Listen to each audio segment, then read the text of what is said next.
Jai Shri Krishna Chaitanya Prabhu Nityananda Shri Advaita Gadadhara Shivasari Gauravaitana.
Hare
Bhakti Nikunj Prabhu Ki!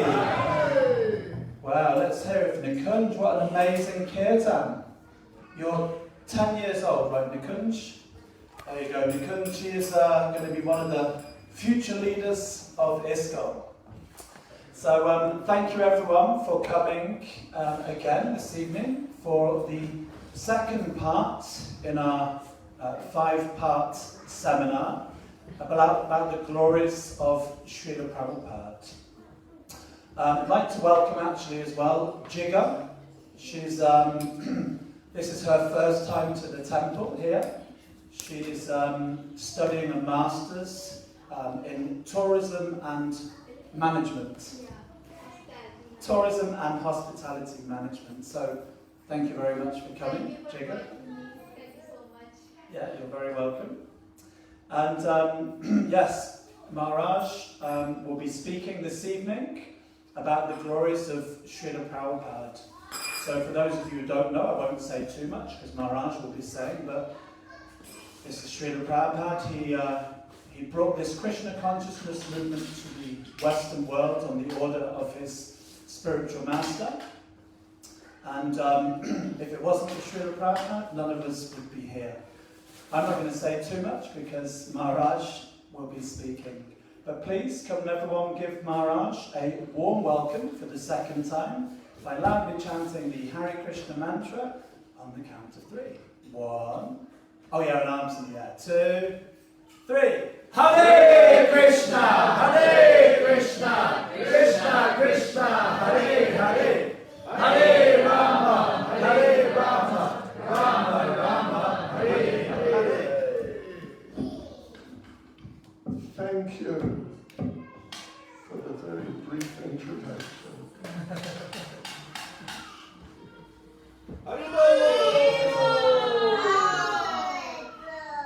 Nikunj Prabhu, what a kirtan! What a kirtan! Sure. I was just hoping you'd just go on. Anyway, next time. Hare Krishna, thank you. Great. Yes, okay. Let us chant. Let us start by chanting a few prayers. Excuse me.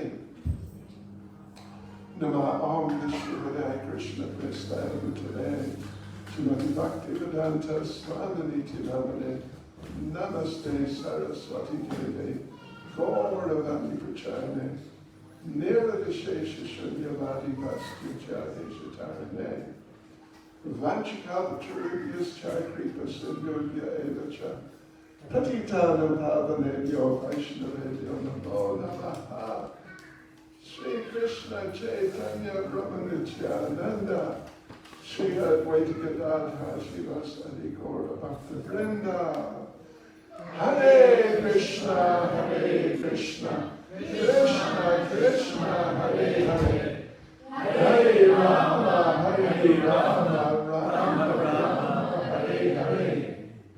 Very good. Oh, okay, thank you.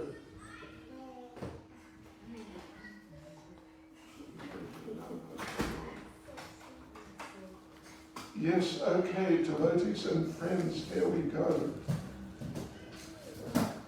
Day 2 of our seminar on the glories of Srila Prabhupada.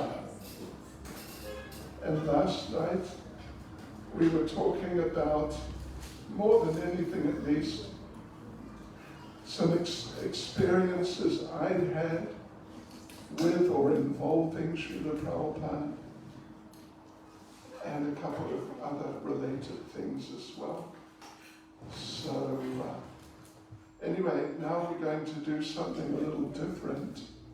At least initially what we'll do, I will read some, exchanges that devotees had with Prabhupada in regard to humility.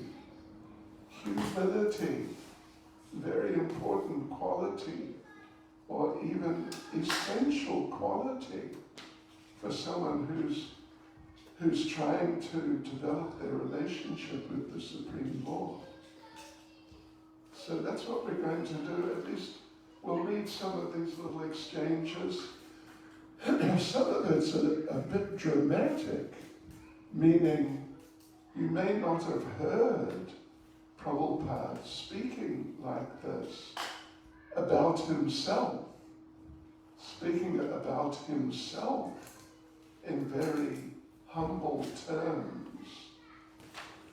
But anyway, it's just, some very interesting insights into Srila Prabhupada as a person, and not just because, a lot of the time we're sort of used to thinking of Prabhupada as big authority, which is true, very big authority. And, Prabhupada being authoritative and telling people do this and don't do that sort of thing. But here now, this is a little more, you might even say, subjective. Prabhupada expressing his feelings about himself in relation to Krishna, in relation to his own spiritual master.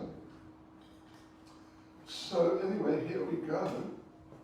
So one devotee says to Prabhupada, how can one remain humble in executing his devotional service? And maybe I should just mention even a little bit further about humility in general in Krishna consciousness. The thing is, in this material world, generally people, and we are people, so it happens to us that people get a little carried away with themselves. If there's some success, then they think, I'm pretty cool, look at me, look what I did. Gora, drive your truck through the temple, or whatever it is. Okay, anyway. So, yeah, and Lord Chaitanya in his Shikshastakam, his 8 prayers, the only things that he personally wrote down on paper himself, he said many things which were recorded, but things that he personally wrote on paper was just those prayers, 8 prayers. And the third one is particularly about humility, that Tanada Pisane Chena Torora Pisa Ishnana Amanina Manadena Kirtaniya Sadahari. One should chant the holy names of the Lord in a humble state of mind, thinking oneself lower than a straw in the street. One should be more tolerant than a tree, devoid of any sense of false prestige, and ready to offer all respects to others. In such a state of mind, one can chant the holy names of the Lord constantly. So it's a very famous prayer. And there was an incident also, again with Srila Bhakti Siddhanta, Prabhupada's spiritual master, when one person asked Srila Bhakti Siddhanta, is there a secret to becoming Krishna conscious? Is there a secret? What is the secret? Is there a secret? And Srila Bhakti Siddhanta, Prabhupada's spiritual master, said, he leant forward like, some special thing he's going to say now. He leant forward and said, yes, I know the secret, how to become Krishna conscious. And And the secret is Trinadapi Sunicena, Turorapi Sedishnana, Amarina Maradena Kirtania Sadahari. He spoke that verse which we just spoke a minute ago about humility. Because here we are, and what are we trying to do here? We're trying to approach God. That's what we're trying to do. And God, He is a big person. I mean, He's big in terms of dimension, but He's also big in terms of being powerful, influential, controlling things, and all that sort of thing. He's a really big person. And who are we? Well, anyway, just look at the size. I mean, one way of looking at it, you could say, look at the size of the planet. Just this planet. And look at our size. How big is my brain? It's about, that by that by that or something. And in relation to existence, pretty small. Yeah, so humility is very important quality for a devotee to cultivate, to appreciate, and then cultivate. So, okay, here we go. Here's a few little discussions of mainly Prabhupada explaining about these things. So this one devotee says to Prabhupada, how can one remain humble in executing his devotional service to Krishna? And Srila Prabhupada answers as follows, yes, if he thinks himself that I am non-entity, helpless, then he can remain humble. If he thinks, I can do something, I've got so much intelligence, then he cannot become humble. Just like child is humble always because he knows I am completely helpless. Unless mother helps me, I'm completely helpless. Gaura Pran, where are you? Did you hear that? Children. Yeah, right, I'm helpless. Unless mother helps me, I'm completely helpless.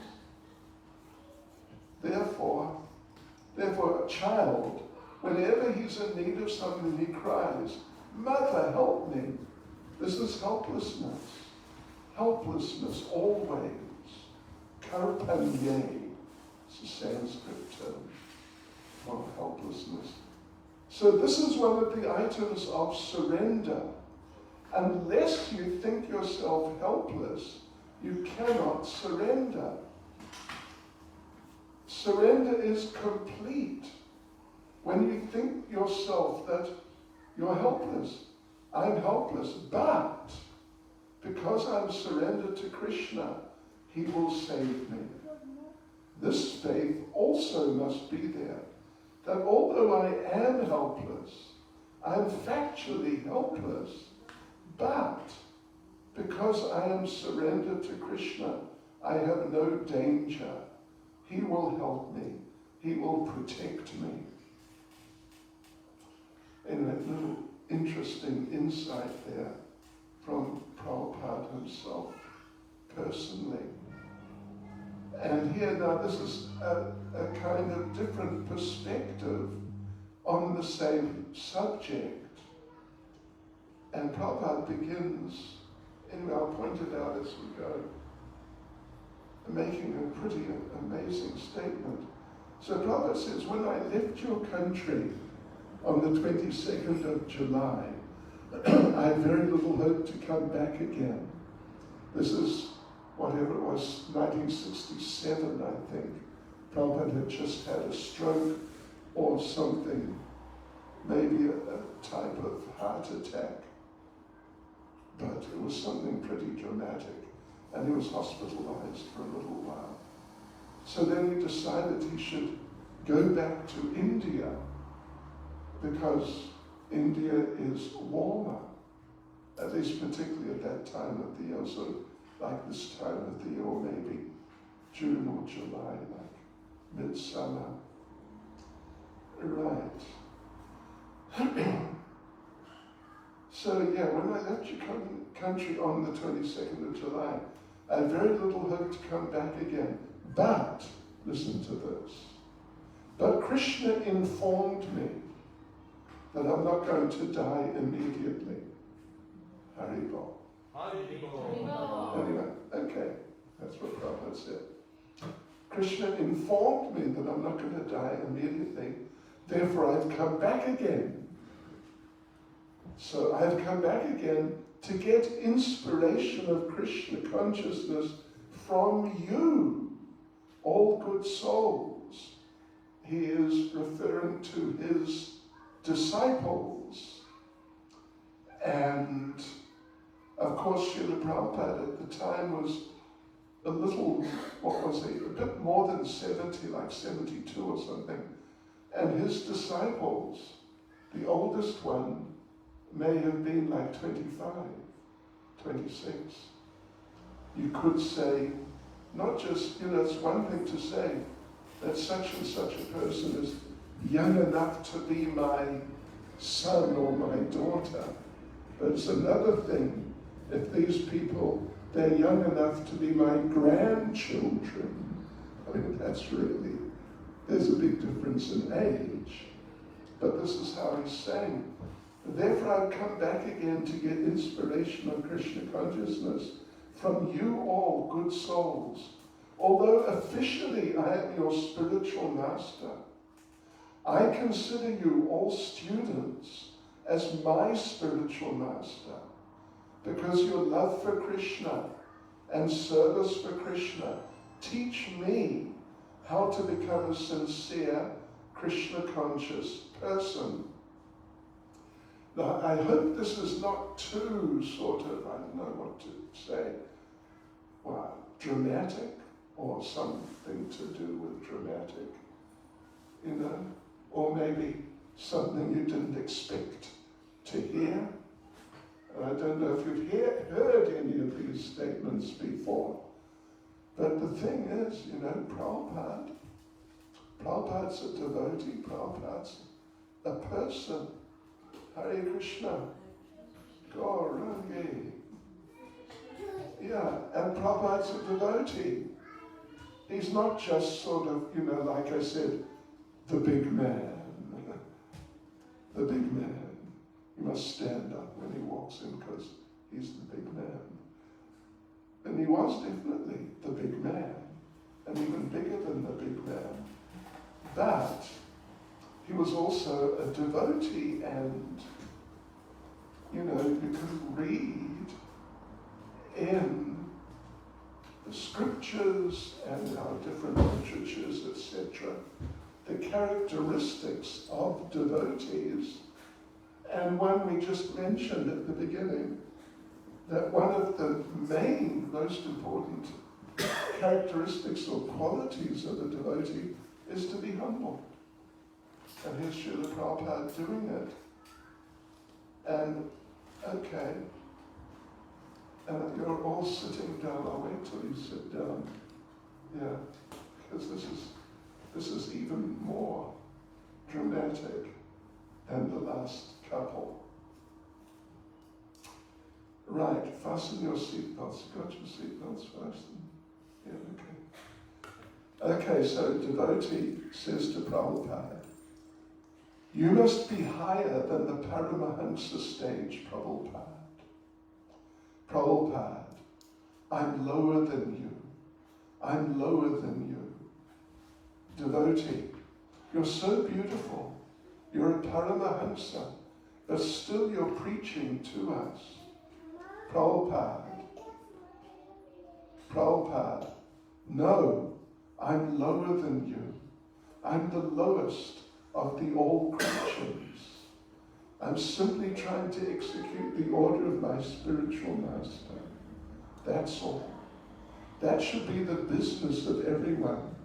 Try your best. Try your best to execute the higher order. That is the safest way of progressing. One may be in the lowest stage, but if he tries to execute the duty entrusted upon him, he is perfect. He may be in lowest stage, but because he's trying to execute the duty, then he's perfect. That is the consideration. Right, so that was amazing, wasn't it? Anyway, I found that amazing. So here we go, here's another one. I'll wait till Prabhuji sits down. We have a 10-minute deal. Okay. I was just sort of joking, but also not joking. But anyway, carry on. And let's, yes, all you lovely little children, we love you very much. Go with Uncle Brajendra Nandan. Prabhu, yes, that's the thing. And you'll have a great game. Okay, so here we go. And this one, actually just for your interest, this is from a letter of Prabhupada's. You can look it up. A letter on October the 16th, 1968. And Prabhupada says, "It is all Krishna's grace that he sent such nice assistance to me for executing the mission of my spiritual master. Personally, I am non-entity. I've come here on the order of my spiritual master, and he's kindly sent you all boys to assist me. So whatever is being done, there's no credit for me, but all the credit goes to my spiritual master, because he has arranged everything, and I am simply to abide by his order." Yes. Okay, here's another one.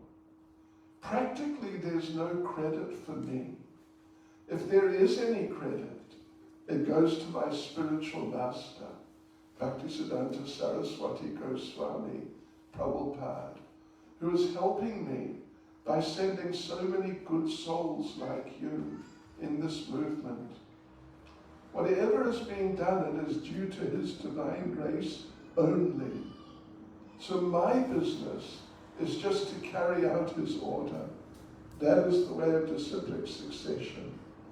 And as you have all come to help me, if you also follow the same principles, then our combined effort to serve Lord Krishna will be surely successful." That's a letter, March the 26th, 1969. Here's another one. Are you doing okay? Okay. Stay with it. It's just, I think, two more. So this is another letter, January 18th, 1968. "And because you're already acquainted with Krishna, I have no objection to accepting you as my disciple. Practically, I do not have any disciples. I select so many masters to train them in the service of the Lord. Your natural attraction for Krishna makes it show that in your previous birth you've cultured the science of Krishna consciousness." So he's saying that the devotees in their previous lifetimes were devotees. And here I think this is the last one, yeah.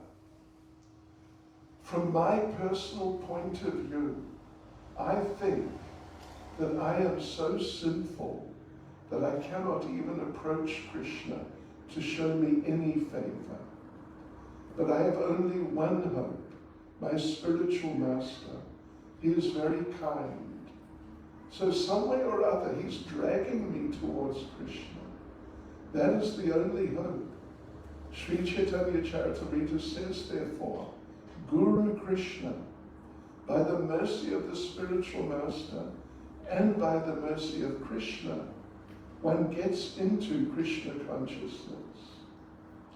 Narada Muni is our original spiritual master, and he has dragged so many fallen souls towards Krishna.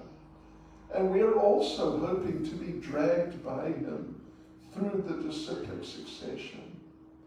Otherwise, if we study our own qualifications, there are none. Rather, I have got so many disqualifications. Hare Krishna. Hare Krishna. Hare Krishna. Thank you. Anyway, sure. Whenever I read these, it's very deep. It's quite an experience. It really is. And there's a few more, which anyway, I read those ones. That'll do for the time being. Some food for thought. You could say it's sort of like a big feast for thought. Here's an interesting little story about Prabhupada. That in Los Angeles we have the same temple back whenever, in the 70s, I assume this was kind of early 70s, that this little incident occurred. And in the temple in Los Angeles, there's 3 sets of deities. Here we have our altar here. So Los Angeles, there's 1, 2, 3.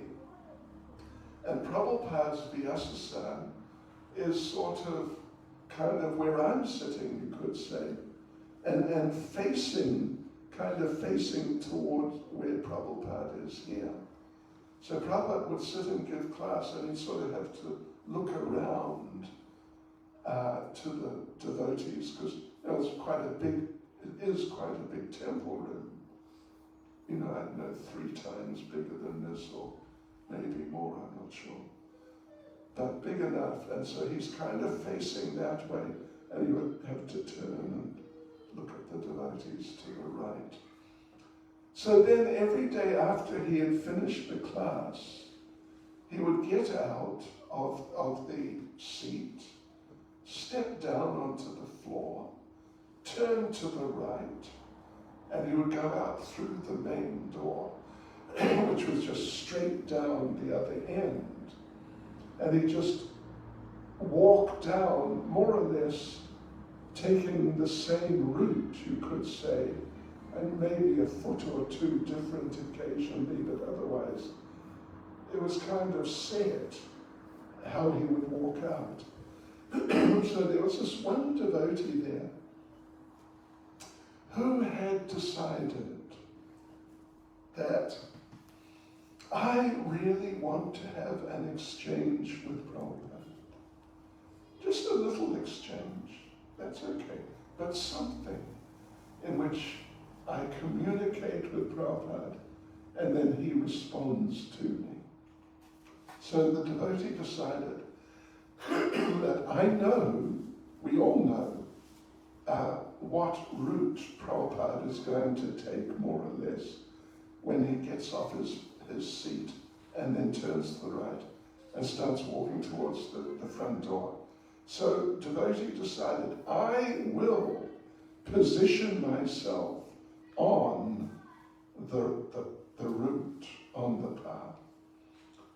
And when Prabhupada comes, when he's just, whatever, maybe 1.5 meters away or something, then I will go like this, and I will say, Jai Prabhupada, while looking at his eyes and, so really contacting him. And then he was assuming Prabhupada would do the same thing to him. Jai, say something and, offer pranams like that. So this was the plan. So, right, Prabhupada gives the class and then finishes and then gets off the seat and turns to the right, and now he's walking in that direction, more or less. Yeah, pretty much. And the devotee is there, right? I'm in the right position. I am ready. Let's do it. And when Prabhupada was about, I don't know, say 1.5 meters, I'm sure not more than 2, I'd say less than 2, the devotee was ready, just about at about this point. All he's got to do that and then speak.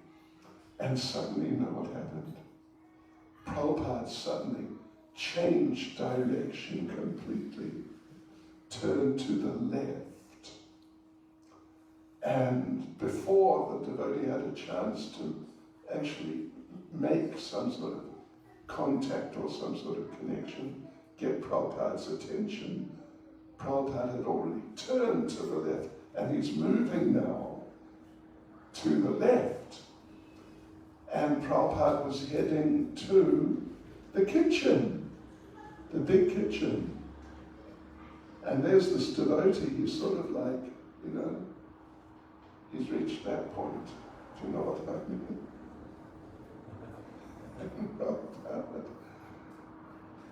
And he looks to, the devotee now looks to the right into the kitchen. And Prabhupada is, is almost there now. And what did the devotee see in the kitchen? He saw Jayananda Prabhu, who was very, very dear disciple of Srila Prabhupada's, and very confidential disciple. Yeah. And Prabhupada walked into the kitchen to go and see Jayananda. And he went in and he spoke with Jayananda and the devotee, he saw they're having a conversation. It's not just Jai Prabhupada and then that's it. They're actually having a real back and forth. So, yes, so then the devotee understood that you can't sort of concoct, artificially manufacture like a personal relationship, and particularly with someone like Prabhupada, who's very, very elevated, special, basically unique person. But if you become someone who, through service and dedication like that, someone who has endeared themselves to Prabhupada, then it just happens naturally. Yeah. And in this regard, it's interesting. I mean, it's a related point, not exactly the same, but in the Krishna books, where there's the story, it's around chapter 30 or thereabouts, plus or minus, and there's the story of the Rasa dance. And in the story of the Rasa dance, I mean, it's a bit of a long story actually, but at the beginning, the dance begins, but then suddenly, Krishna's not there. He just disappears. And all the gopis it's just very quick. It's not like he steps back and steps away and then off he goes. It's just, they're dancing suddenly. It's like he practically vanished. And the reason was, well, in fact, Krishna explains it later on, the same evening when they meet again. Krishna explains that you became proud and you were thinking that you're sort of controlling me, you got me under your control, and you'll do what that I will do what you want, that sort of thing. But it doesn't work like that. And of course, this is where humility comes in. That sort of pride. Anyway, Prabhupada.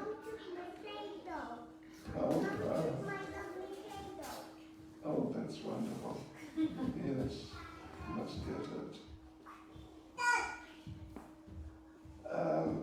So, anyway, Prabhupada makes the point there that Krishna can tolerate practically any fault in a devotee. If the devotee gets a little silly, does something a little stupid, or practically any fault, and there's a whole range of possible faults to choose from. So yeah, Krishna's ready.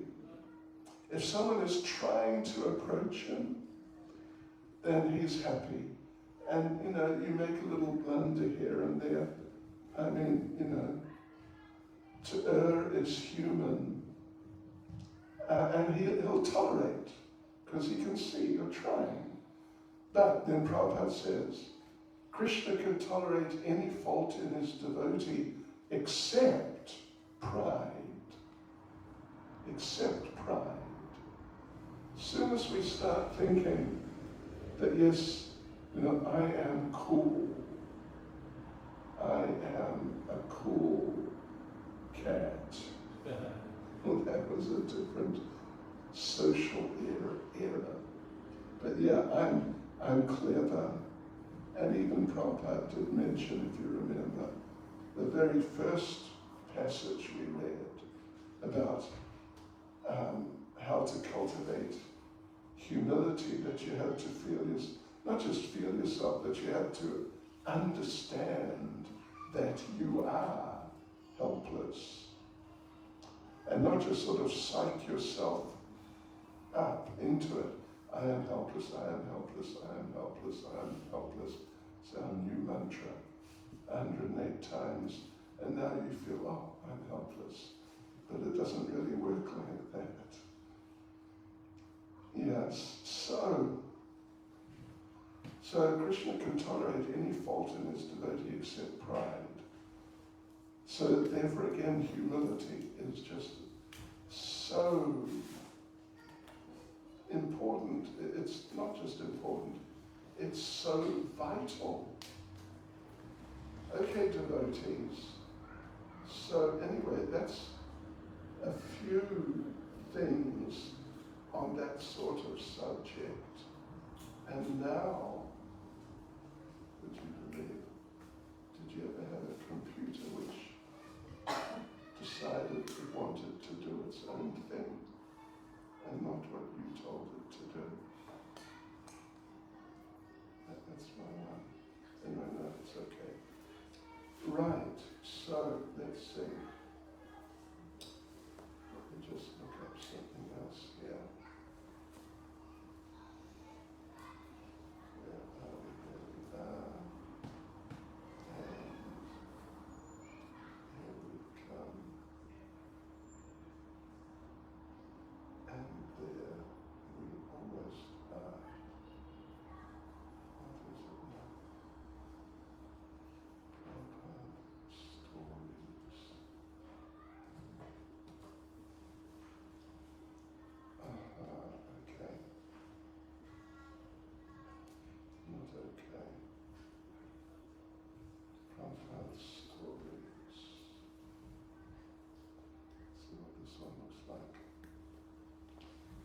Okay, here are some stories.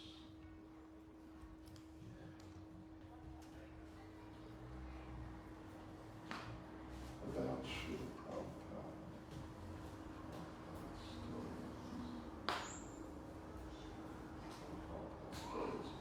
Okay, so here we go.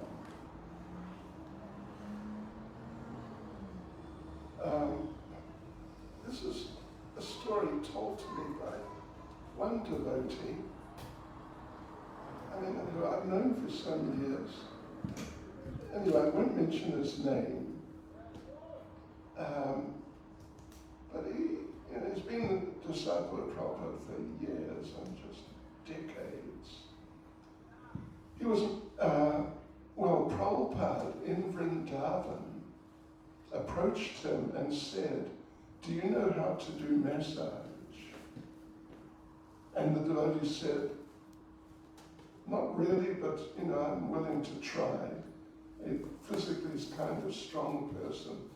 And Prabhupada said, "Well, my massage devotee is unwell and he can't do it today and maybe for a couple of days, so could you please try to massage me?"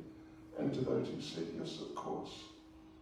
So he started massaging. Prabhupada would tell him, press here and press there and do this and do that and so on and so forth. And he did it. And then as he was doing it, then Prabhupada said, I am going to America in 1 week. Full stop. That was it. I'm going to America in 1 week. But then the devotee who's now doing his first day of massage said, "Oh, Prabhupada, I can come with you and I will massage you.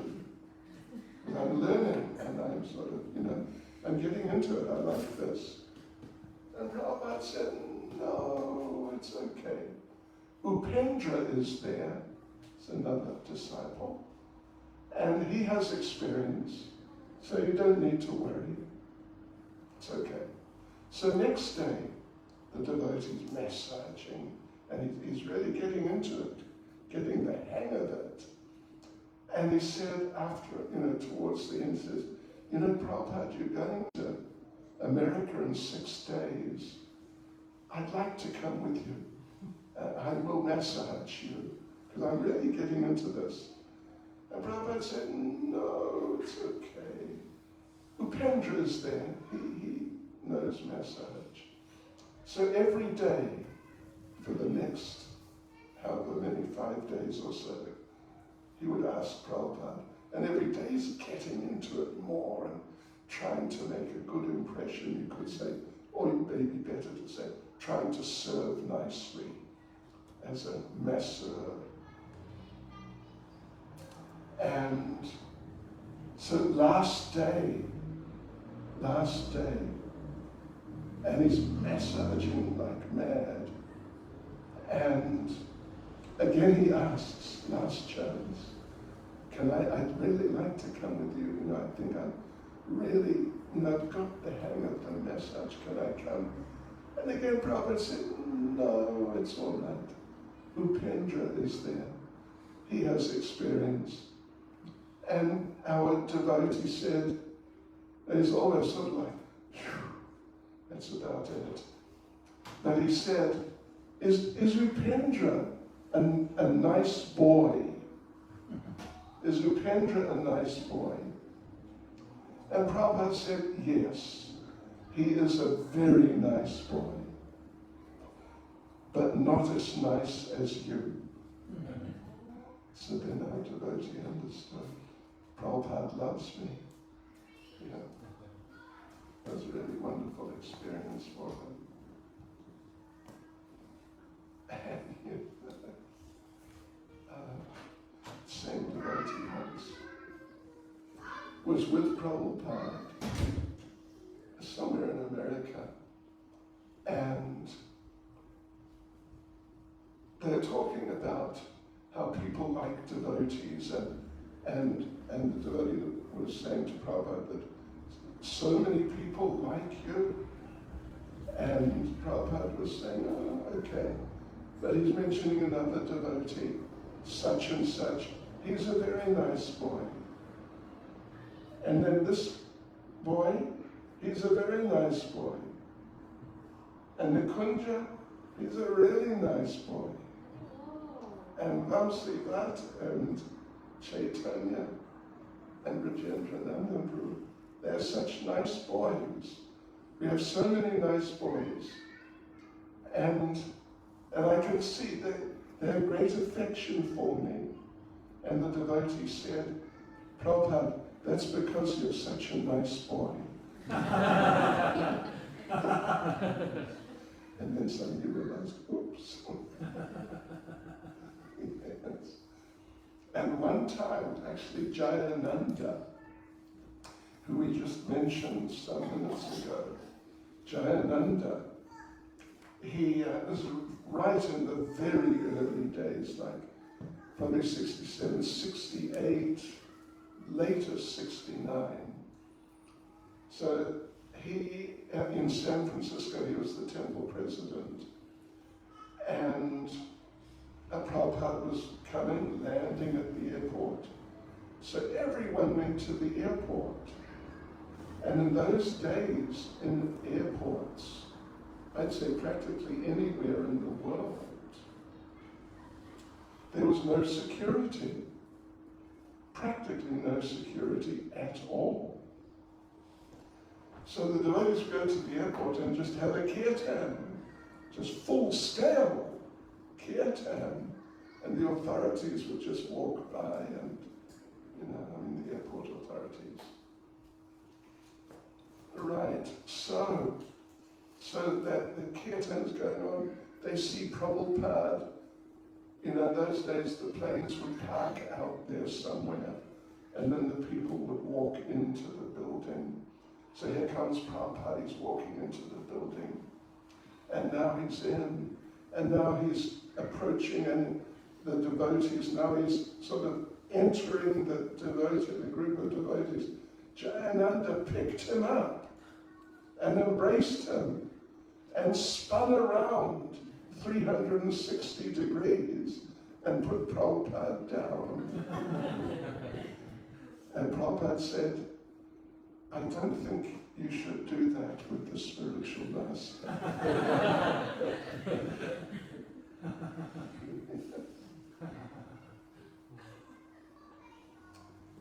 And the one devotee, who again I won't mention his name, but he went to see Prabhupada somewhere in America, but not New York. He came in after the obeisances to Prabhupada in a loud voice, Nama Om Vishnu Padaya, you get the idea, like that.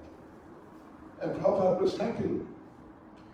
Then the devotee asked,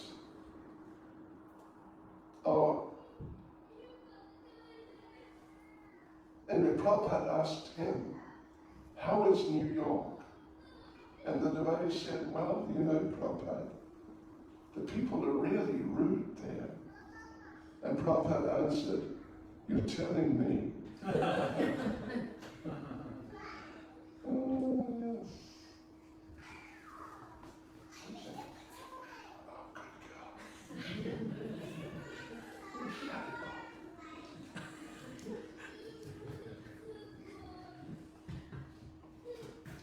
Here's an interesting one. You'll find this interesting, I think. There's this one devotee, actually it's Siddhanta. Some of you may know him or at least know of him.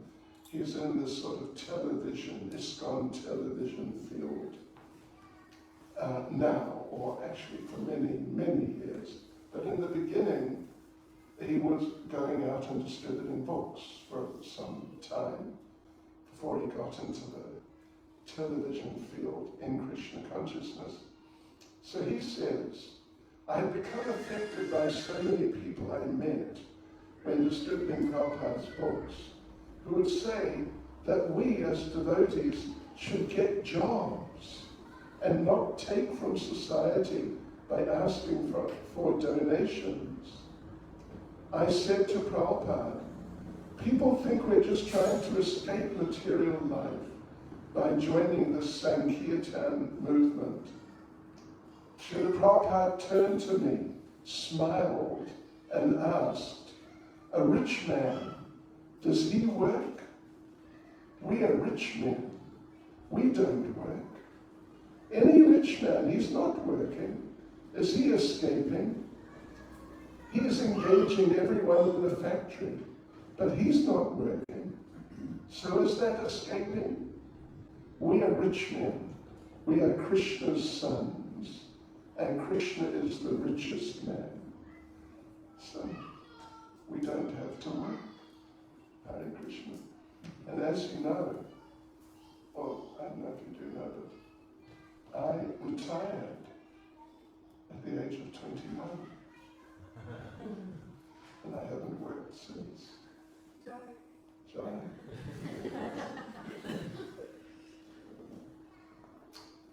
Right. Yeah, okay. So now here's another one. Let's see. It involves Satsvarup Maharaj. I'm sure so many of you have at least heard of him. And he had, at one point, it was, what was it? It was sort of, what I wanted to say, early 90s, late 80s, early 90s. He was a very senior devotee and, trying his best. But somehow or other he got involved with a devotee, a senior devotee from another group, which was, a different group in a number of ways. But the person was very knowledgeable, he was very well read. And so Satsvarup found it interesting to spend time with him, but he wasn't really sure, should I be doing this or not? And then, one night, he had a dream, and in the dream, devotees, he was dying. And as he was dying in his dream, he was thinking, what am I going to say when I get there? If they ask me who I am, and what have I been doing, and who am I with, who do I associate with, what should I say? And then he decided, I know, I have to stop associating with this other person, even though he's kind of knowledgeable, but he's just in a different space to us and to Prabhupada. So when I arrive at the gates and they ask me who I am, I know what I'll say. So he arrived at the gate, and sure enough, the gatekeeper said, who are you? And Satsvarup Maharaj said, I am Satsvarup Das, a disciple of His Divine Grace, A.C. Bhakti Swami Prabhupada. And then the gatekeeper said, wait a minute. And he went in, the gatekeeper went in. And the gatekeeper came back and said, yes, I spoke to Srila Prabhupada. And I asked him, Satsvarup has come to the gate, what should we do? And Prabhupada told me, oh, Satsvarup, my Satsvarup, call him in immediately. So, from a number of points of view, that's interesting and important. We should really stick with Prabhupada, stick with those who stick with Prabhupada and just, be stuck like glue to Srila Prabhupada. So, okay, let me tell you one more.